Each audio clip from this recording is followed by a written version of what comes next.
And here we go.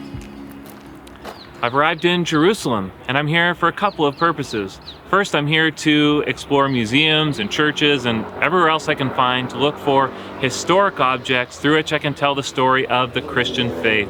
The Christian faith has existed for 2,000 years. There's a long, long line to explore. I'm looking for objects that will help me tell the story of what Christ has done in this world.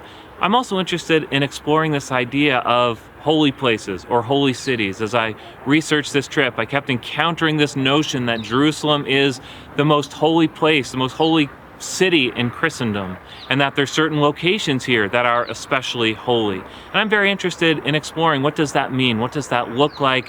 Is that even something we should concern ourselves with? So why don't you join me? We'll go and explore the city together.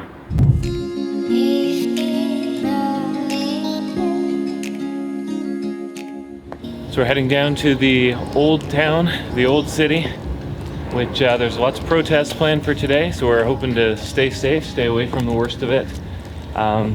We'll abandon ship if we need to, but we're going down to see some of the old sites there, especially to see the temple, to see some of the museums there, and we also want to see some of the historical sites, the Garden Tomb and other things where they suspect Jesus may have been buried. So there's lots to see down there. Come along, we'll check it out.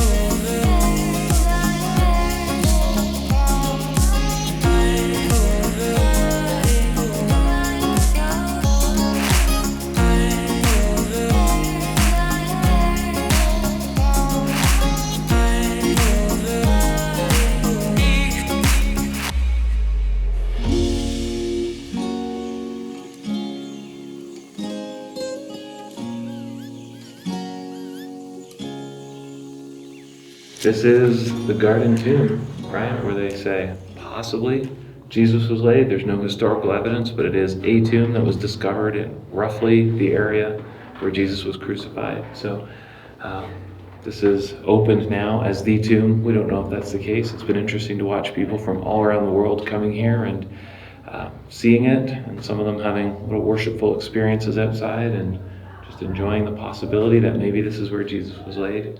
And of course, right on the door it says, "He is not here, for he is risen," which is the big point, that there is no body in here. So whether it's his tomb or not, it's a tomb, and it's an empty tomb, which at least makes us realize Christ is risen.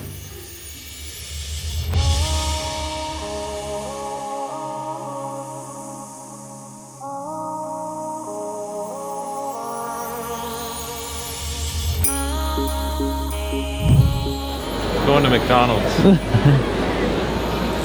Figure wherever you go in the world, you ought to stop by McDonald's and see what's different there.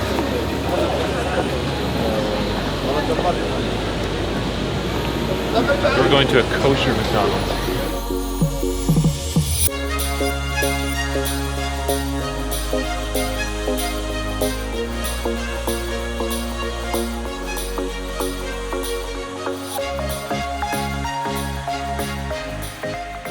So Tim, how was your meal? I'd say disappointing. Yeah, this was the Mega Mick America burger, New York style. It was not delicious. It was very expensive. I figured it was about $20 for the burger and fries. Totally not worth it. But thanks for asking.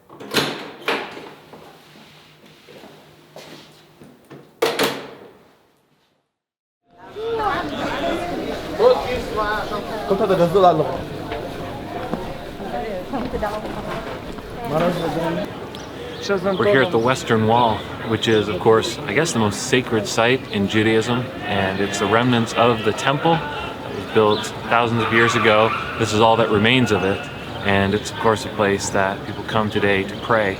They call it the Western Wall or the Wailing Wall, the wailing reflecting the sound of the prayers being offered. And so as you look over the plaza, you'll see there's a women's section for women to pray, a men's section for men to pray. And anyone's allowed to go down there, provided you put a little head covering on. You can go down, you can just see it, or you can go up to the wall and pray. And you've probably heard people often put prayers, they write them and roll them up and stick them into the wall there. And it's considered an area of pilgrimage or just a place to see in Jerusalem.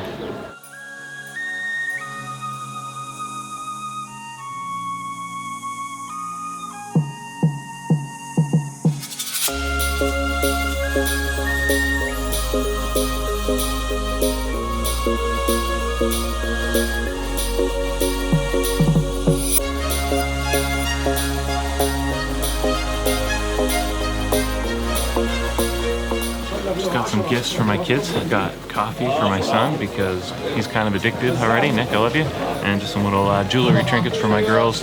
Everywhere I go and try and buy them something small that lets them know I'm thinking about them while I'm gone. So I went to a stall here in the old city and got them a couple little gifts that I think they'll enjoy.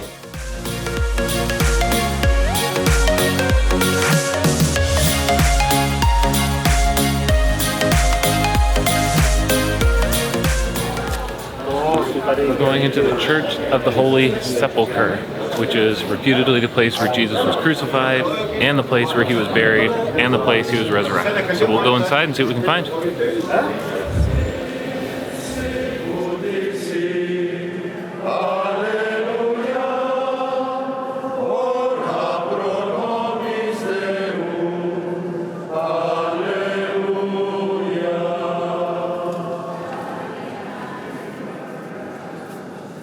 So we've just come out of the Church of the Holy Sepulchre, which is an interesting sort of mishmash of buildings built at different times and different styles. And it's also a conglomeration of many different denominations. So there's a lot of activity inside that's religious, a lot of activity inside that has some vague notion of Christianity, and yet a whole lot of superstition. You've got Jesus' supposed tomb in there, you've got a piece of the stone that was rolled away from in front of the tomb, you've got the actual rocks or stone where the cross was placed, you've got even the place where Adam is said to have been buried, all of that inside this church.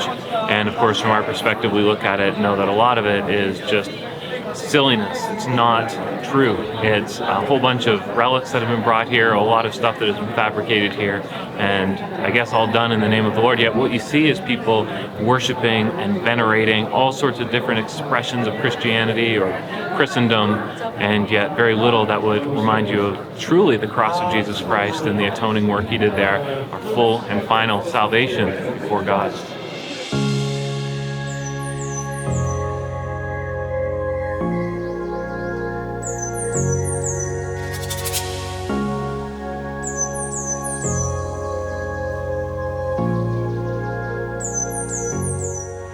The sun is setting over Jerusalem. I'm standing on the Mount of Olives with the Temple Mount behind me. It's been a busy few days here in Jerusalem. I've gone through museums and churches and pretty well every other location I could find, looking for objects through which I can tell the story of the Christian faith. I'll tell you about that another time. But as I come to the end of my time here, I find myself thinking about this notion of holiness, that this is the holy land, that this is the holy city, that there are holy places within this city. More and more I find myself reminded of what the Bible tells us, that there are no holy places. We have no need of holy places. You can visit this land, there's lots to learn from it, but Christian, you and I, we are God's holy place in this world. We are his holy people, set apart to shed his light into the earth.